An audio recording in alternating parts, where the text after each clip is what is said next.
Bonjour Maman Denine, Nzambe alola amona yo na makanisi kitoko oyo opesi bana na Nzambe bakoka kotanga ata passage moko watanga ata message moko vraiment ya Bible en tout cas na sepeli na makasi et puis naza kolanda landa kaka lokwa nazaki na nimero na telefone te na bandaki komitungisa mangabi fai natindelaka mama Deline mpe ata ba message mais gloire à Dieu na message oyo tindi oyo ya lettre ya Satan ndenge nalandaki yango namoni opesi nimero ya telefone na yo yango ndenge natindeli yo message oyo Nzambe apambola o vraiment pesa o susu mayele koleka lisusu. En tout cas, ngai vraiment nakumisi Nzambe et puis ngai nalingi napesa réponse na ngai ki na bana Nzambe nyonso moko na moko ameka kozwa Ephésiens 5 à partir de Ephésiens 5 atangi Ephésiens 5 mobimba et puis soki pe moyen te azui susu Ephésiens 6 atangi Ephésiens 6 mobimba akoyeba réponse oyo question oyo tuni réponse nango eza na Ephésiens 5 na 6.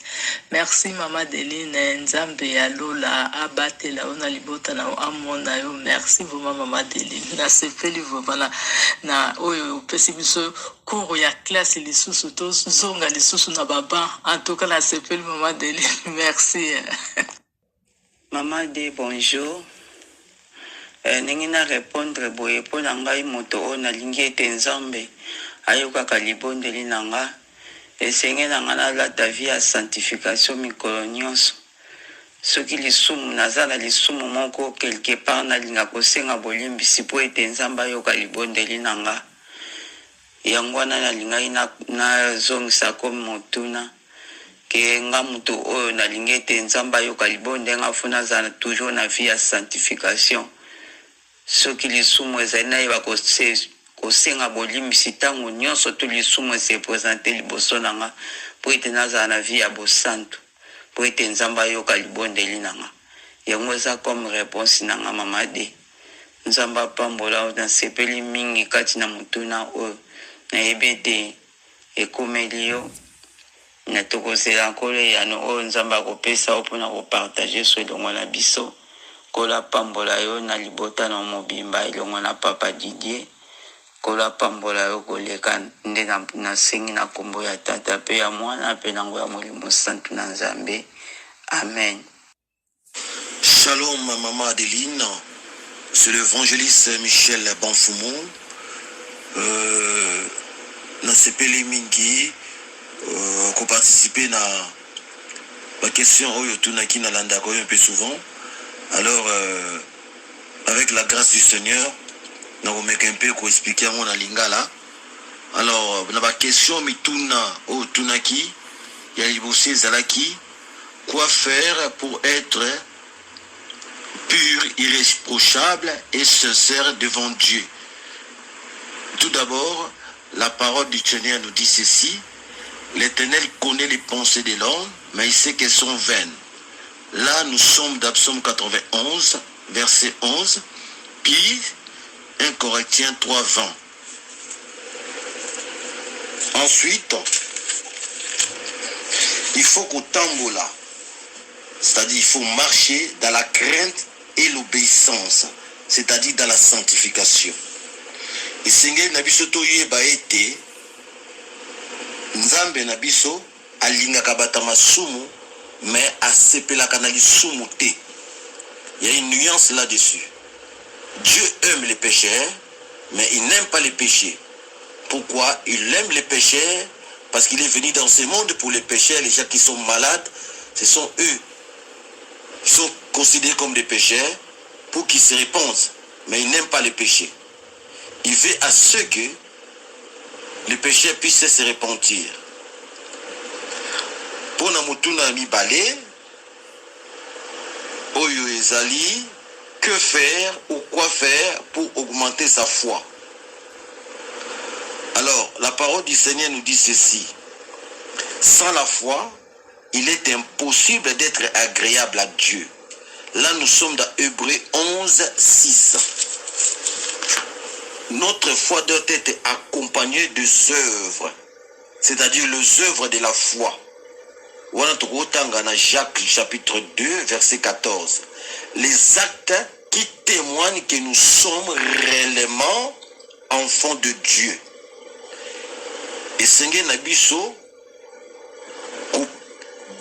là, c'est-à-dire prier et demander au consommateur de notre foi, le Seigneur Jésus-Christ, d'augmenter notre foi. Nakanisi na répondre na mutu na mibale par la grâce du Seigneur. Et pour na mutu na misatu, ou la troisième question qui était quelle est la personne que Dieu n'exauce pas sa prière. Je crois que c'était ça la question. Alors, comme je disais tantôt, notre Dieu n'exauce pas la prière des pécheurs. Là, Tozana Jean, chapitre 9, verset 31. C'est qui un pécheur? Qui est la personne qu'on peut appeler pécheur?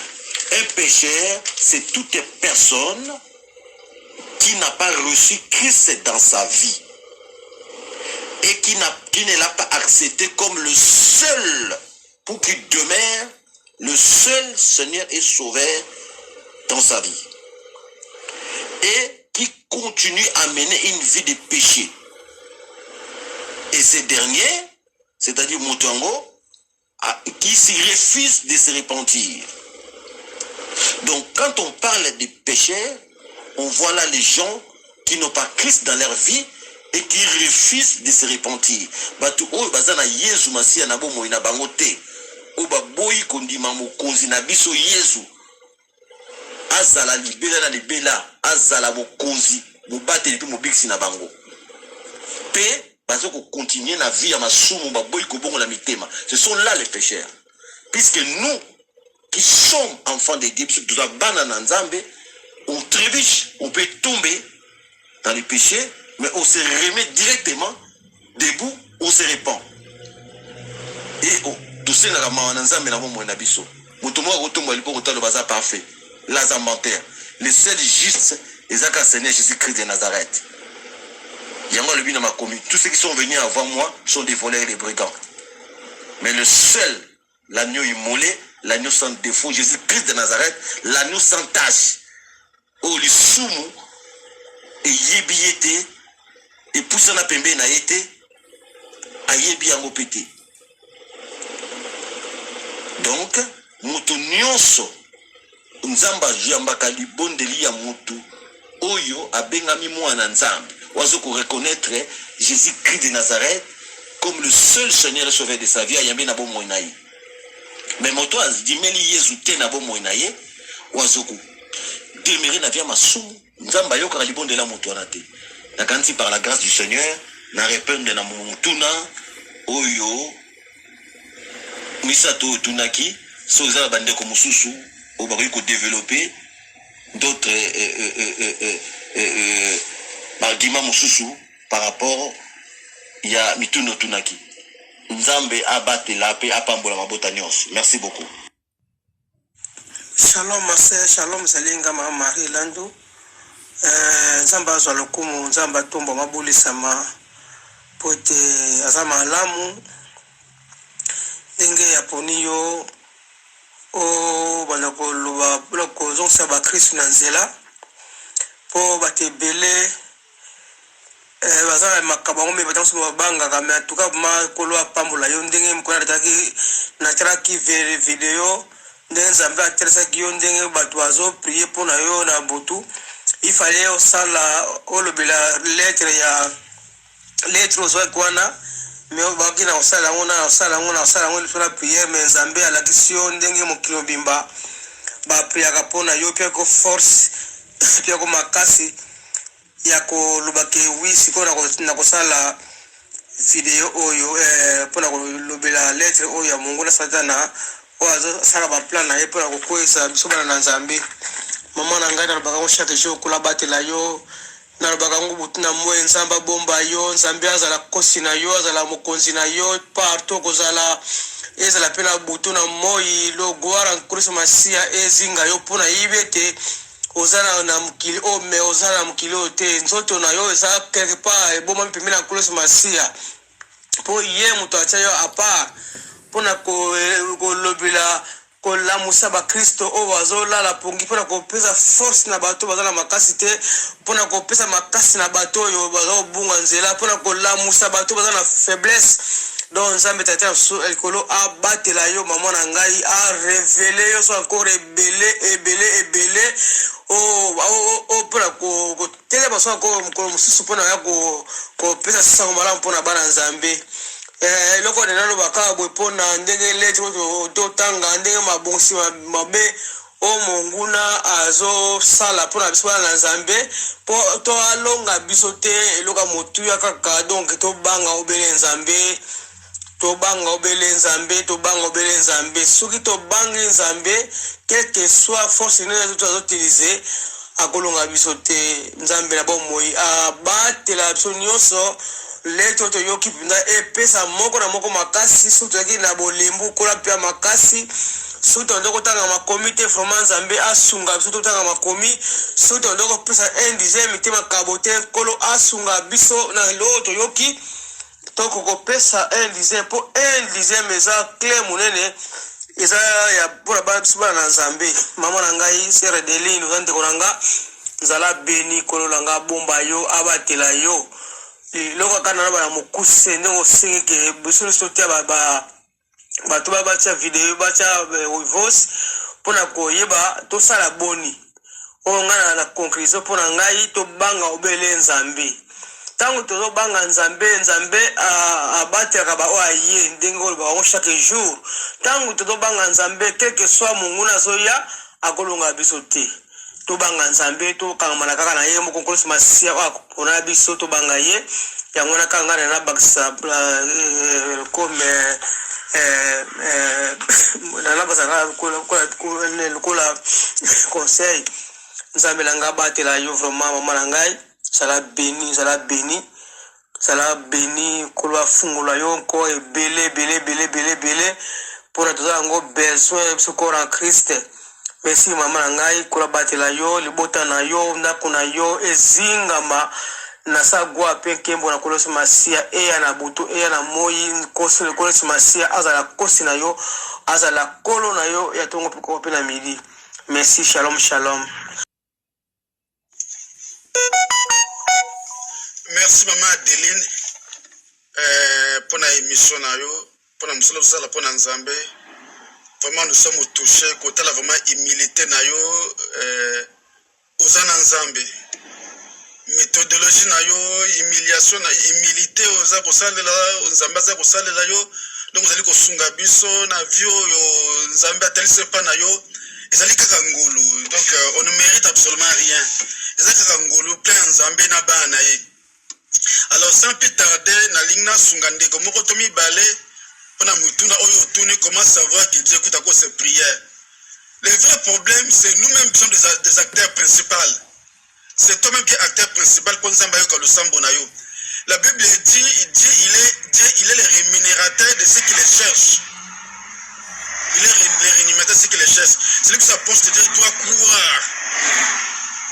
Donc, je suis pour prier, à genoux, je dois croire.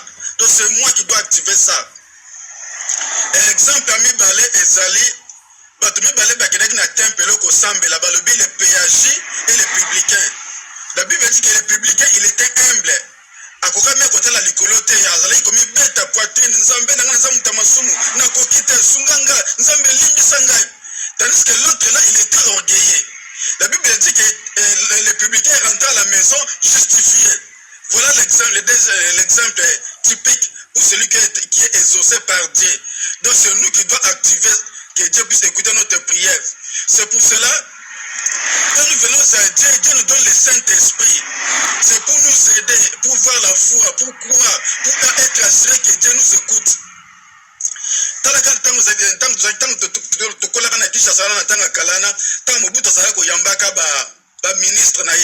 Il prêtait serment devant lui et le Mobutu prenait acte. Il c'était là, c'est comme la confession. Vous faites votre confession, Dieu doit prendre acte et il doit vous agréer. En vous agréant, il vous a donné les signes, le Saint-Esprit. Qu'il neige, qu'il plaît. Nayoka sentiment, nayoka sensation, nayoka moto, nayoka malili, nayoka présence en Zambé. Je crois, mais j'ai déjà le Saint-Esprit. Comme le cas Oyangai, quand j'ai reçu le baptême du Saint-Esprit, c'est le fait qui habite dans ma vie. Depuis l'âge de 16 ans jusqu'à maintenant, j'ai 55 ans, j'ai le fait qui habite ma vie, qui habite mon cœur. Et des fois aussi je sens de l'onction. Mais là, des cas, moto na bomo inanga, moto na motema. Et je ne me retourne à moi, je ne pas sentir moto, le coin, le santara onction. Donc des fois, ils sont aussi les faits, mais extérieurement. Mais oyanga, na santara na kachanzoto. Voilà un peu participation nangai pour nous quelqu'un qui oh alinga yeba sikin zembe ayoka ka lo sambo na sikin zaba bali ko ka lo sambo na na yo yomuka ba kupesa yo basini besa ngolo na nzambe lo ko mama de talaka ndenge yo bandaka na ndenge komi lelo to bandaka na malili to bandaka dans l'informel to bandaka pe na moi ba inquiétude na moi ba souci mais lelo yo nzambe a constitué biso dans la foi. Kosala baba miracle, kosala ba exploit na vie chrétienne, et ça na quand foi à ma casse. La Bible dit si vous allez na foi moi mouké, le col a gagne à Sénévé. Ba le besali moi, le col mbuma libélé, au moins ma belé n'engue sala sala mbuma pe former ma belé. So konzimo za mouké le col mbuma libélé wana, au kosala ba miracle, au déplacer ba montagne. C'est à toi, décision na yo. C'est toi qui dois activer ça.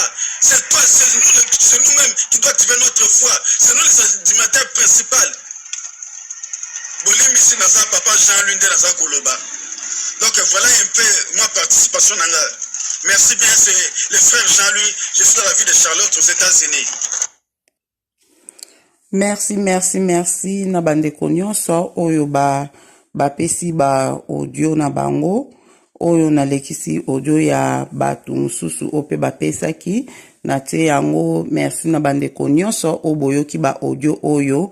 En tout cas, ekosunga yo le oyoki audio oyo ba verset biblique oyo bimi na kati awata mibale misato koma yango après avoir koyoka audio o fongola Bible tanga ba verset biblique o nzamba kolobela pe yo moko nzamba kolobela pe yo moko tozana ba question na biso o totuna kike nani oyo mutu akoyiko yoka libondeli na ye nzamba yoka kalibonde ya bata masumu te sikoyo mutu asala ndenge nini po mutu asala nini po nzambe ayoka kalibondeli na ye et puis eloko nini ko sala yo po foi na yo ekoma foi moko ya makasi okolisa kondima na yo nde o na te ba réponse ya bandeko mususu lobi lisusu na kotia lisusu ba réponse ya bandeko mususu o ba pesi yo olandi yango nzamba zala na ofongola Bible tanga ba verset biblique o bandeko na biso ba pesi nzambe Saint-Esprit akwa accompagner yo